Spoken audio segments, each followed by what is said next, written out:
Signer une déclaration d'engagement à la succession d'un projet qui relève beaucoup de communes Belgique et de la liaison de nos deux pays. C'est un intérêt d'autant plus important pour nos deux communes que ça relève d'une vraie ambition de dynamiser nos deux communes, mais aussi de les relier et de faciliter tous les passages transfrontaliers via la mobilité douce et l'utilisation du vélo. On en est d'autant plus ému qu'aujourd'hui, nos deux pays se rapprochent encore un peu plus, et c'est avec beaucoup de plaisir. Je vais laisser très rapidement la parole à Alice, qui va vous faire le point et l'historique de tout ça.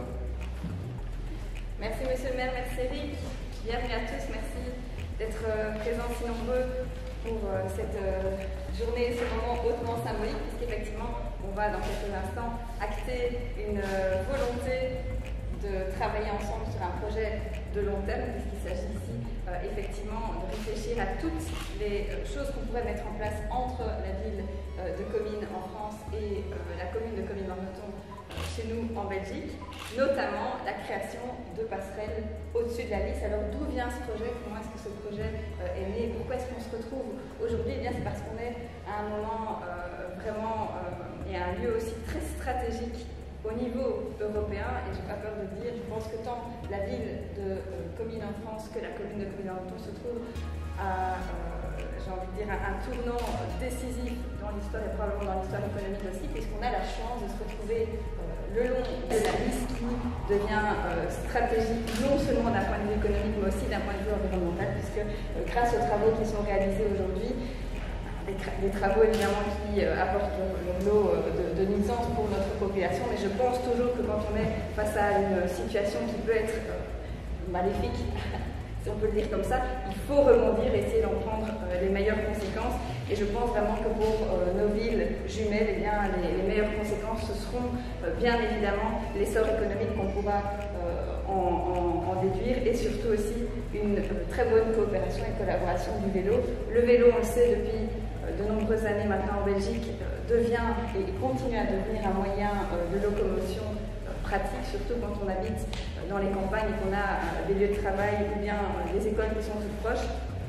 Et justement, dans le cadre des travaux d'agrandissement, d'élargissement de la Lys, on a la chance à Comines-Warneton de recevoir tout bientôt un nouveau parc, un parc urbain de 8 hectares, un parc qui est réalisé par la région wallonne. Alors pour la petite histoire, évidemment, quand on élargit la Lys, eh bien, on va excaver des terres. C'est très coûteux de se débarrasser de ces terres-là, et donc la région wallonne a décidé de maintenir sur site ces terres en créant donc un parc de 8 hectares, très malheureusement au détriment de la nature. J'ai eu l'occasion l'année passée avec les chemins moutons de visiter ce qui restait à ce moment-là de zone naturelle. On appelait ça d'ailleurs la petite Camargue cominoise. Alors ces terres environnementales, ces petites réserves naturelles, eh bien, fera place à ce parc de 8 hectares, tout est d'ailleurs déjà recouvert, ou en tout cas en bonne partie pour l'instant. Et donc le projet vélo, eh bien, on y arrive. C'est justement dans le cadre de la création de ce parc et de votre parc à Comines-France, puisqu'on travaille vraiment en miroir entre nos deux villes, c'est de pouvoir créer des ponts, pratiquement comme des ponts aériens. Alors on ne va pas réécrire l'histoire du siècle passé, on a presque envie de penser à Berlin, comment arriver à Berlin, mais effectivement en créant ces passerelles, alors l'idée c'est d'en avoir deux, puisqu'on pourrait bout à bout rejoindre nos deux parcs. Ça, ce serait le premier projet de la passerelle en aval, si on peut l'appeler comme ça, et alors une deuxième passerelle en amont qui permettrait des quartiers résidentiels de Comines-France d'arriver vers le complexe sportif de Comines-Warneton, où on envisage dans les prochains les prochains mois, on va parler en année administrative, dans les prochaines années, de créer une nouvelle salle de sport, ce qui va aussi redynamiser, excusez-moi, très fort le sport et évidemment la vie sportive à Comines-Warneton. Alors ces projets, comment est-ce qu'on les envisage? Parce que c'est ça qui est réellement intéressant aujourd'hui. Eh bien, on les envisage ensemble, et c'est ça l'objectif aussi de la signature de cette déclaration d'engagement aujourd'hui. L'objectif étant évidemment d'introduire administrativement le dossier auprès des instances supérieures. Donc on pense évidemment à nos conseils municipaux, collège échevinal chez nous, conseil municipal chez nous, puis conseil communal chez nous, et ensuite aussi aux instances supérieures, donc la région wallonne, le pouvoir fédéral et surtout aussi les instances européennes, puisque l'objectif c'est évidemment de décrocher, on l'espère en tout cas, une subsidiation via les projets européens. Alors on sait que ces projets ont un coût, l'objectif évidemment c'est d'aller chercher toute une série de financements dans les instances supérieures. On imagine évidemment que nos villes respectives vont devoir elles aussi mettre la main à la bourse, et je regarde dans les chemins des finances en espérant, évidemment, bon, ça c'est la difficulté pour le politique, on est j'ai envie de dire, on est au balbutiement du projet, on donne cette première énergie à la locomotive, évidemment il y a de grandes chances que dans les prochaines années d'autres acteurs vont se joindre à nous pour mener à bien ce grand projet. Alors on fait également un petit bond en arrière. 1713, c'était le traité d'Utrecht.